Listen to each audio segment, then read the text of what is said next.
Hello, I'm Kyriakos Gold and welcome to Just Gold. Tonight we're coming to you from our amphitheatre at the Commons QV in the heart of Melbourne, and we are going to celebrate women. We're going to dedicate all of our platforms to women for International Women's Day, and with us as guest speakers we have Katherine Ellis, Jo Cavanagh and Katherine Itsiopoulos.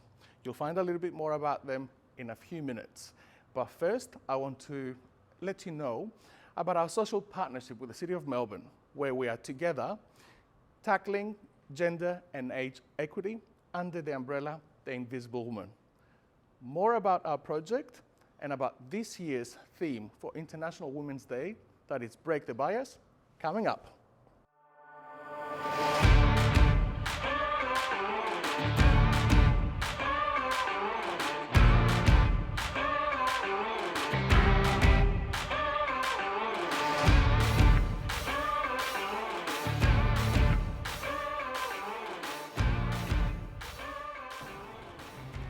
We're coming to you from Wurundjeri country, and all of us acknowledge the traditional owners of the land and pay our respects to all elders and First Nations people.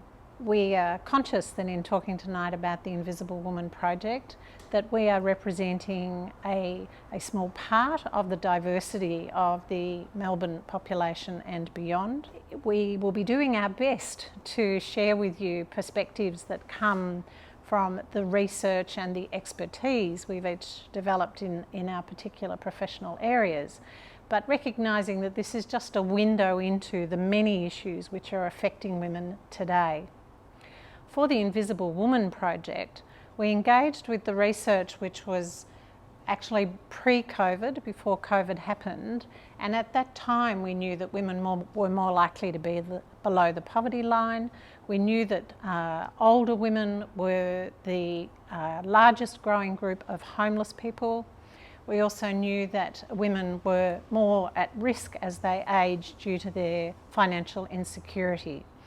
And then added to that is all the issues of complexity of other things that happen in people's lives, some of which are perhaps have been developing over time, and others which can become shock events for women, like loss of a partner, family violence, divorce, separation, a health concern and disability, and finding themselves at an older age without the housing and financial and health security that they need in order to age well. So with the Invisible Woman project, it's our goal to start the conversation, raise the understanding and awareness about the particular needs of women 50 plus and the opportunities to do better to strengthen and prevent the vulnerabilities which are currently occurring. We also know that in the context of COVID, women have fared very badly in terms of extra pressures that they've had to bear as being part of the essential workforces, we now understand, and the care of children, the care of ageing parents, loss of jobs. There are many issues where women once again have experienced greater disadvantage and increased vulnerability.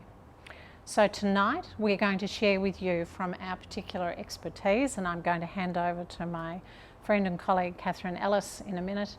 And we're going to just have a conversation where we can share with you the things that we know from the research and expertise of our professional areas, but with a view to identifying what we can all do to bring about or participate in a change movement to ensure that we do break the bias and that women can in fact improve their security as they age rather than the decline that we currently see.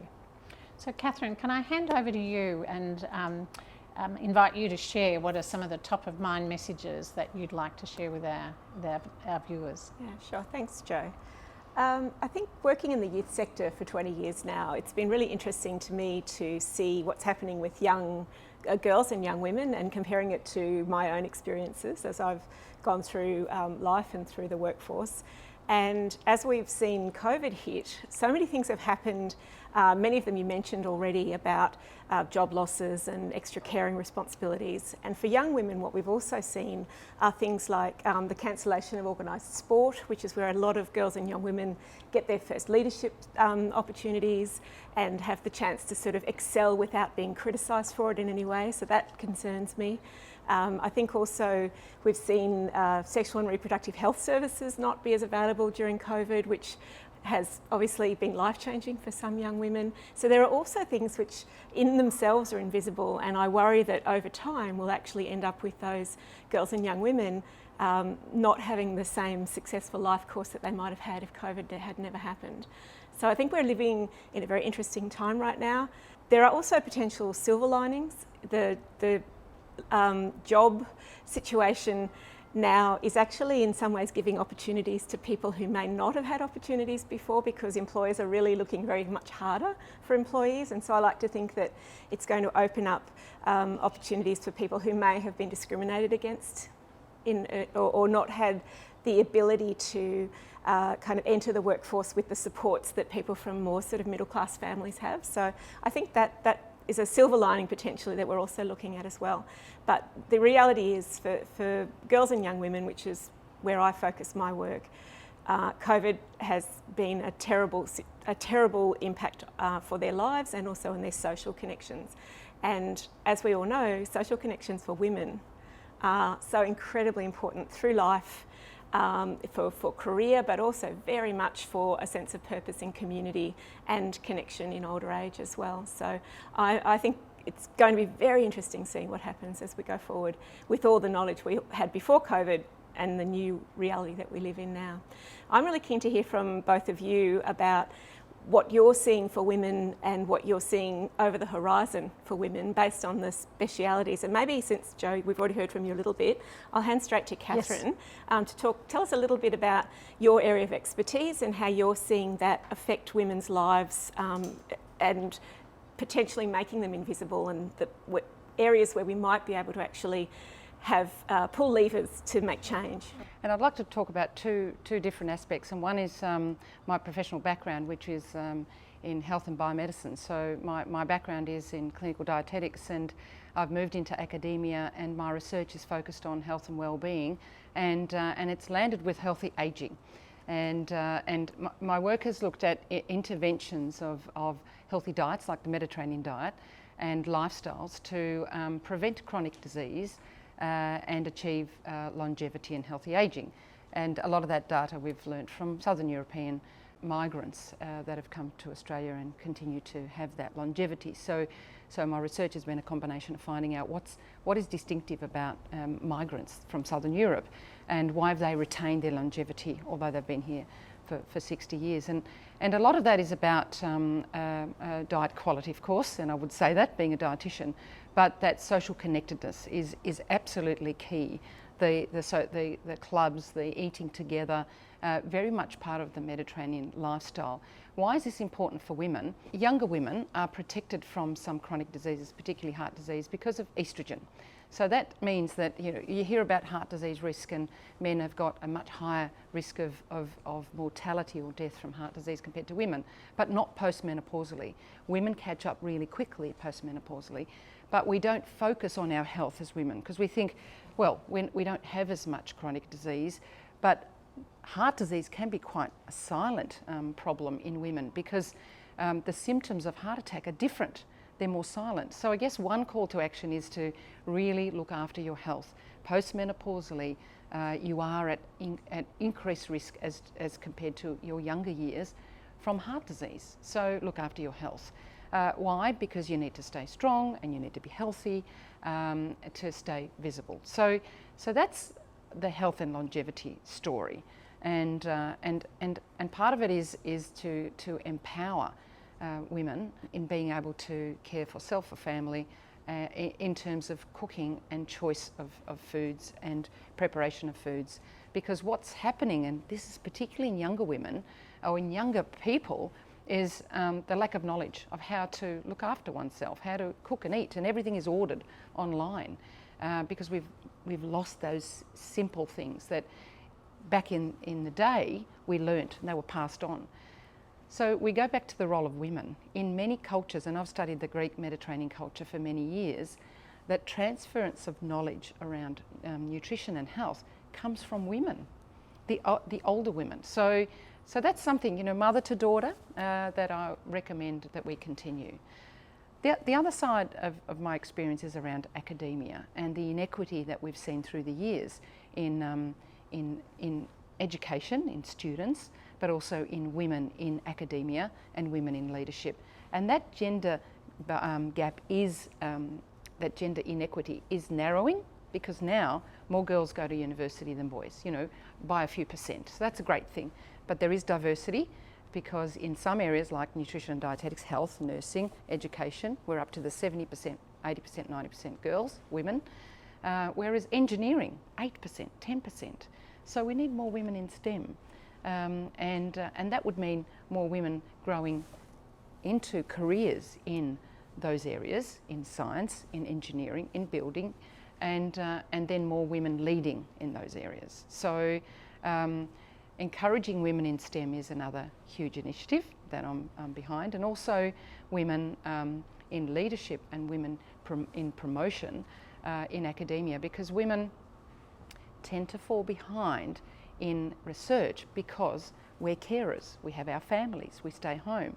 We don't have the opportunities that men do to continue that career, and particularly in getting the grants, in publishing the papers. So supporting women in promotion and considering relative to opportunity is something that's critically important. So another role that we have in academia is to support women for promotion and ensure we've got equity there. I'm actually seeing parallels. I worked in the corporate sector for 12 years before I moved into the not-for-profit sector, and you know, I saw situations where women were stepping out of the workforce to have babies, and then quite often not having the confidence to come back quickly because they felt that their skills were out of date. And so I think that schemes that companies can run about actually onboarding women back into the workplace and supporting them in that with tech skills and a really friendly ecosystem and flexible working and things like that, I think probably across any sector is going to be valuable. But what I also saw in the private sector was that women, I called it a responsibility complex. Women had a responsibility complex, so they would take on sort of the office admin and, you know, planning birthday parties and making sure that the I's were dotted and the T's were crossed before the presentation went out. Whereas quite often, that was a very gender-based thing quite often, and the men, they were focused on the deliverables. What's going to make me get noticed? And I saw that actually have an impact on women's careers, and I imagine it's quite similar to sort of putting your hand up and being bold and confident about getting a research grant, or a promotion in the private sector. Absolutely, and in promotion, and I've supported many women through promotion, women have to wait till they tick every single box and more before they put the promotion application in. And I remember a story of a woman, and she was at a level B, entry level academic, 20 years. So we worked together, and she was promoted in that year, and she said, nobody believed in me until, you know, we had this engagement, this conversation. Nobody made me feel that I could do it.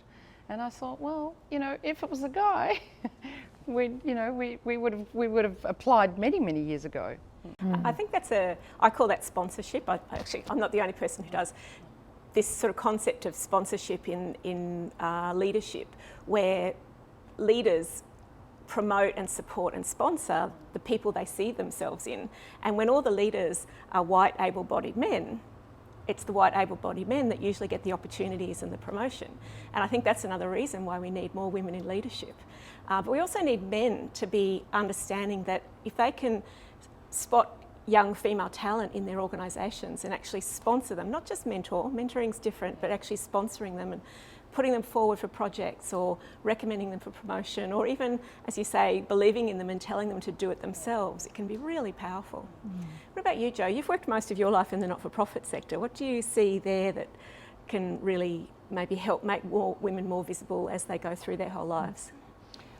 So I'll come to some of the research that I did recently, but I just want to pick up on this theme around, you know, getting women into the leadership positions, just to remind us that there are a whole lot of structural changes that need to happen around that. in order for women to age well. And one of the key things obviously is equal pay, and then equal superannuation in terms of the provisioning for later in life. And as we know, that is a significant issue, and in COVID context, there's some research which has just come out showing women who have been coerced into accessing their superannuation during COVID by partners, which, you know, for the first time for some of these women are now presenting to services, recognising that they're actually in an abusive relationship for, you know, coercive behaviours. So, you know, things keep nuancing and shifting, but we need to make sure that we look at the structural issues as well as what we do at the micro level between people to support each other. I think one of the things that we want to do through the Invisible Woman project, and I think is key to International Women's Day, is look at the systems change that needs to happen and the culture change. So the flip side of some of that is that, you know, it's so good for men to be able to take parenting leave. And for years we know that was provided for, but men didn't take it because it wasn't a good look in the office if you were the one who took the leave. So there's all sorts of cultural things that sort of sit underneath this. And as the mother of daughters, I'm conscious that, you know, they are still experiencing subtle discriminations around the fact they're the ones having the babies, they're the ones taking time out. In terms of who's actually getting the promotion. It's not as blatant as it used to be, but I think it's still there. Do you think that the changes in flexible working because of COVID, particularly here in Victoria, do you think that's going to sustain and make a difference? I just think we can't assume anything. You know, the talk of build back better, I always get worried when I hear the back word in there, because we actually want to build forward. And the things that didn't work beforehand still won't work, even if we've got some different ways of dressing it up.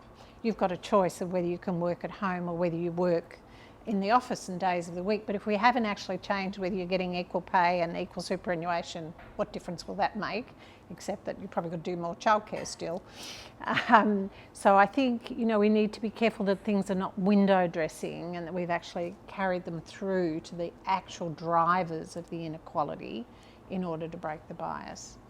One of the things that was important in the piece of research that I did in 2018 when in my role as CEO of a community service organisation, and I had 350 volunteers working with our organisation, and conscious that a number of them were in the older category, 50 plus, 65 plus, and I really wanted to test whether what was happening in the broader picture was actually happening for these women who were actually women that you would think they had professional roles and they were, you know, teachers, nurses, you know, retired, seemed to be in a more middle class living circumstances. What was happening for them? And it was really interesting to hear the stories from women who, through divorce and separation, through family violence, developing a disability, or, you know, as a result of separation, not getting any superannuation, and were finding themselves in their 60s, not sure whether they could pay the rent. You know, they had gone backwards very significantly, and although they were very well dressed, people wouldn't have realised how vulnerable they were until they were actually encouraged to talk about it. The other factor that came through was their sense of shame, so they were less likely to ask for help. And one of the things that, through the literature review we did, it was very clear that there were factors which enhance the vulnerability of women, and they kind of coalesce and the complexity develops as they all interplay. So if you haven't got enough money and you get a health issue and you haven't got a house, then you've got three major things that are affecting you. Or if you come from a newly arrived migrant group, you may not know how the service system works, you don't know where to go for help. We did find that, you know, the most protective factor, or the potential for protection and safety, is to do with social connections. And as you age, it's a bit paradoxical, and even for myself, you're finding not everybody ages with you and that you're losing people. So some of your closest friends and your own networks You lose people either through change of circumstances or because people literally die. So your social networks start to shrink. And one of the things that we would be recommending that women must do, and is part of the Invisible Woman Project, is helping women to refresh and renew their social networks, to join things, to get engaged, to be able to talk with people and not be isolated. That isolation is a really significant risk factor for vulnerability. And the antidote to that is to actually have a network and people that you spend time with, and they may need to be new people. It's also important that we've found family is not a substitute for a social network. So you can be actually quite invisible within a family where the older women's advice may no longer be needed because young people are ordering their food, so they don't actually need their older generation. So it's really important that you have those social connections that are outside of family as well. So one of the positives of COVID was by actually drawing people's eyes into their local community, and in Melbourne, you're 5 kilometres, and people actually saying, do you know who your neighbours are? And that was one of the really good things I think that came out of COVID. But what we need to do is not take it for granted. How do we make that cultural instead of just, part of a pandemic response? That's the way we now do things. And when people can say that's the way we do things around here, we know that we've got a culture change. Yeah, absolutely. And I think I certainly know far more of my neighbours now than I did before COVID, which has been nice because I've been working from home for nearly 2 years now. But at the same time, it really brought home to me that I need more hobbies and networks and things outside my work, because I get a lot of my social connection and purpose in life through my job. But when I was trapped at home and I wasn't doing all the things in the evenings with friends and things like that, I realised that it can very easily fall away. And so I started to think, okay, as I'm getting older, what are going to be my sort of hobbies that sustain even if after I've retired or if I change jobs? And I think the social networking you were talking about, I think is really important for women through a working life as well. And quite often women don't go to conferences, don't network, because they see it as an indulgence, whereas men are out there doing it, and that partly helps with their social connections, but it also obviously helps with their career, because the bigger their network is, the more opportunities there will be for career progression as well. And so I think that one of the things that I always like to try and encourage female staff in my teams to do is go out and do that kind of networking. And if I have to frame it as professional development, I will do that, or as representing the organisation, because sometimes that's what it takes. But it is really important. And so that social connection can happen in so many different ways. But you're right, it's so important in terms of staying visible, staying relevant, I think, and in a career sense, staying powerful as well. Yeah, and I think it's where Western culture has a lot to learn from other cultures. First Nations people absolutely have this respect for their older people that we just don't have. And I was interested in listening to some interviews recently that was around the impact of COVID in Indigenous communities, and the women leaders, first thing they said was, well, we needed to protect our older people first. And I thought, gee, that'd be nice. So I think, we've actually got some good lessons right in front of us when we pay attention to the wisdom of First Nations people and, adopt that as part of our culture to follow their culture is a great opportunity that should be part of this building forward rather than building back. Yeah, absolutely. Katherine, do you see that in the migrant communities that you've been researching? Does it still exist, or has it started to fade away? It has started to fade away with as that first generation going. So what we found most accessible to the research and to our work are elderly that attend the clubs, and there's got to be something in it for them. Now there are many, in Melbourne, 50 at least, where we accessed lots of these first generation Greek migrants, and there was a health differential, which was very clear. So those that attended the clubs, even if they needed assistance to get there, were more cognitively aware, were able to participate in festivals, in the research, whereas those that were homebound, not going anywhere, were regressing very, very rapidly. So that was both men and women, and this not caring for self, so eating on your own. And it was so foreign to the way a migrant community would be, where the elder would live with you and you would eat together. So they wouldn't forget to eat, because as we age, you tend to regress to more simple foods, which are less nutritious, easy to access. So that social connectedness is key, and we need to continue it here.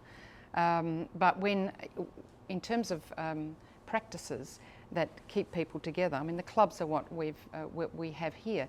But back in more traditional times, it was the platea, or that central communal place that you go to, similar to Indigenous communities, a central place where you go and you tell stories and you transfer knowledge, and then the promenades.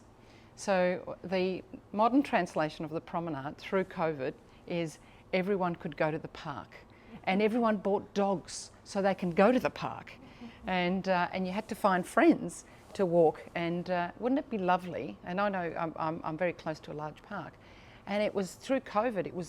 Melbourne was locked down, but the parks were full because you had a window of an hour and 2 hours, and we availed ourselves of that opportunity. So of any age, how do we continue that post-COVID?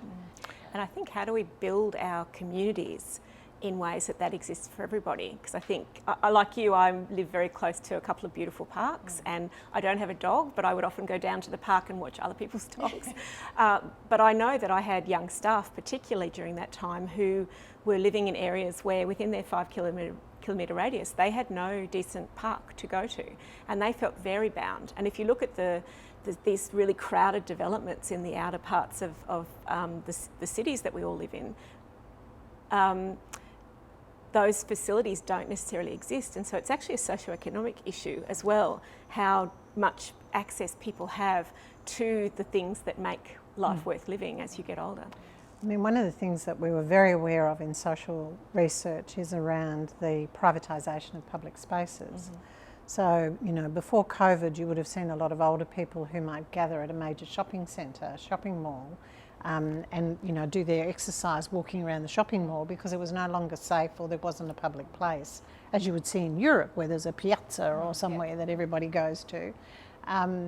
And it's going to be interesting to see what happens with reopening of those spaces, and whether people, I mean, from a climate change perspective too, there's a whole question about why we would shop in air-conditioned you know, blocks when you can actually go out into the street and walk up and down the street and meet people.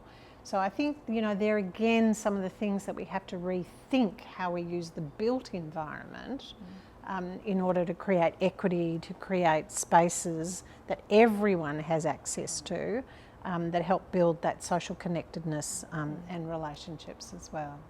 And are safe. I think we've done research with young women lately around, for them, what is the biggest gender equity issue? And overwhelmingly the response was safety. And that's safety from harassment in the street, safety from more dire approaches and attacks, but also just feeling safe as they engage in sport or go for a walk in the park, that kind of thing.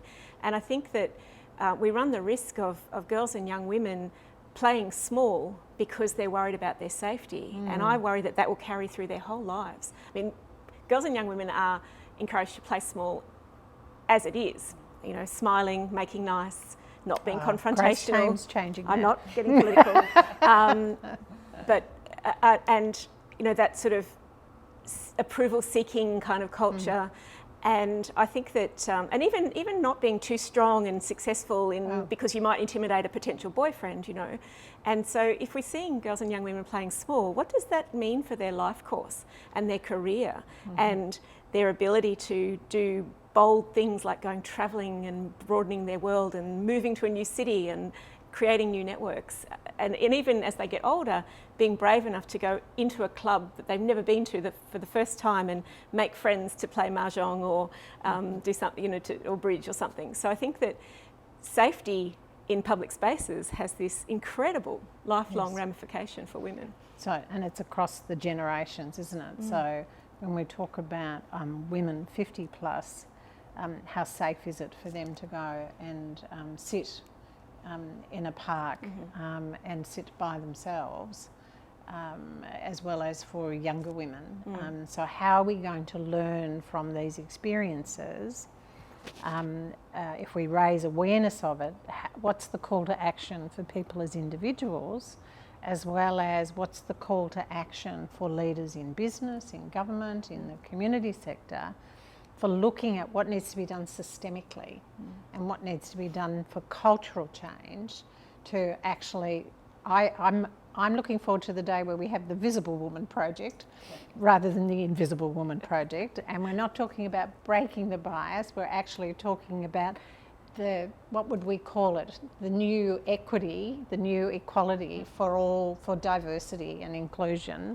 That's no longer just about, you know, male, female either, that we actually have reached a point of humanity and being able to look after people. Absolutely. Yeah, I think your comments about built environments is really important, and actually investing in safe public spaces that young women, older women, gender diverse people can gather is really, really important. And along with that, actually looking at cultural change. So how do we actually make sure that everybody understands what a respectful relationship looks like and is modelling that in their lives? How do we make sure that young people are getting consent education that's consistent and accurate? You know, that kind of thing can really shift environments, the environments that girls and young women and then middle-aged women and then older women live in their entire lives. I think it's really important. I was very interested in your comments earlier, Catherine, about playing safe and how we raise young girls and into strong, powerful women. And what I've really pleased about is the Women in Sport movement, and how we now have almost all codes where we have professional sport in women. But we need to ensure that we all as a community support and encourage the sport and attend and value it to the same level that we do for male sports, and I'm thinking of AFL and cricket, and so that it becomes the norm that we have this gender diversity in sport, not, oh, it's a different level of sport, let's tolerate it. So I think it starts there, it starts in the home, it starts with that encouragement, and it tracks through whole careers. And in my work in women in leadership, particularly in higher education, one thing that we're embracing is a different type of leadership. We need to value the characteristics that women bring to leadership, and not imply that for women to be successful in leadership they have to take on a masculine persona, because many women have leadership characteristics that are very powerful and very effective, but they're caring, compassionate, and not, you know, we don't have to drive women to a certain type of masculine type of leadership to succeed. So that is about breaking down those stereotypes and valuing diversity, gender diversity, across all sectors. And I started with sport, and I think it's really important that we continue there, but across to leadership. I'm seeing a new generation of young men coming through the workforce who really respond to that kind of female leadership and actually want to practice it themselves. And so if we can actually shift the culture so that they don't learn the very sort of old-fashioned stereotypical male aggressive leadership, but actually feel empowered to be compassionate and be caring and be flexible and lead from behind, I think it's actually going to be good for young men as well as young women. So yeah, it's a very, very positive shift I'm seeing. As I learn more and more about the dangers of becoming an invisible woman as I get older, even though I've had a successful career and I've probably got more money behind me than a lot of women my age, I still worry that it's going to happen to me. And I look back and I think, wow, all the money I wasted buying shoes in my 20s and 30s and you know, stuff for my house that I didn't need, and I wouldn't ever regret any of the travel I did or anything like that. But I think that there's probably some conversations to be having with girls and young women about financial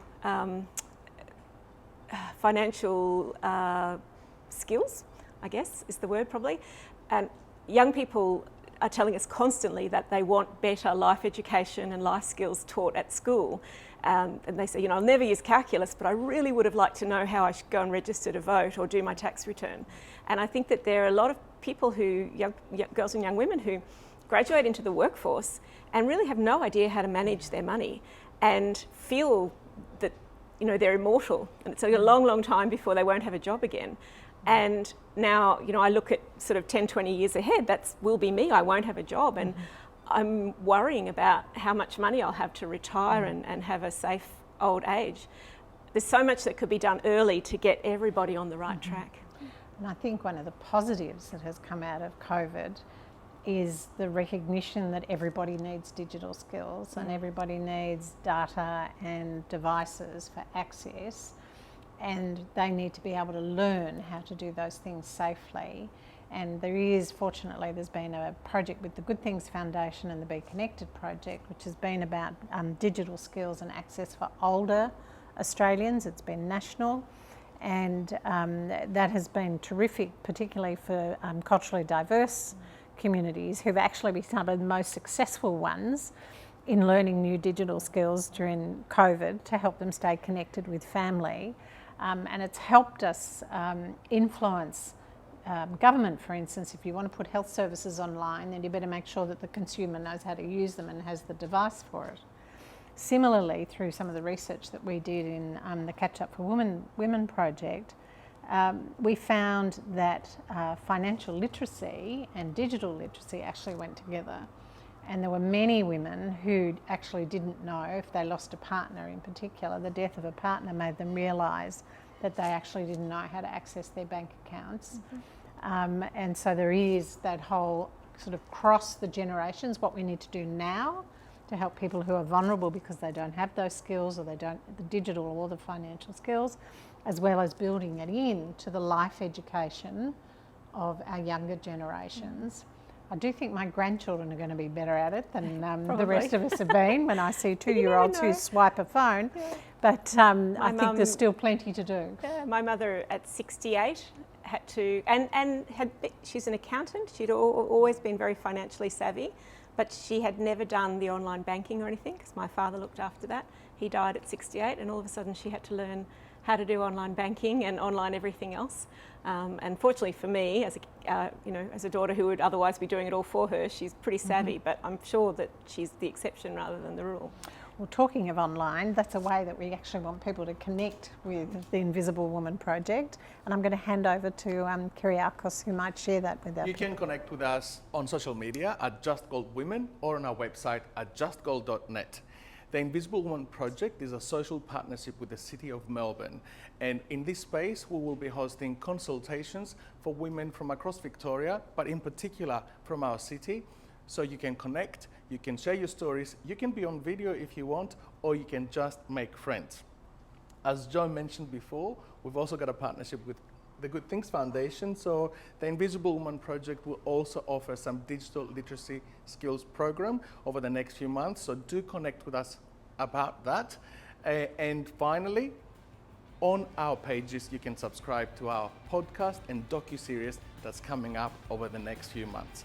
Thank you for coming in tonight, thank you for joining us, and let's break the bias together.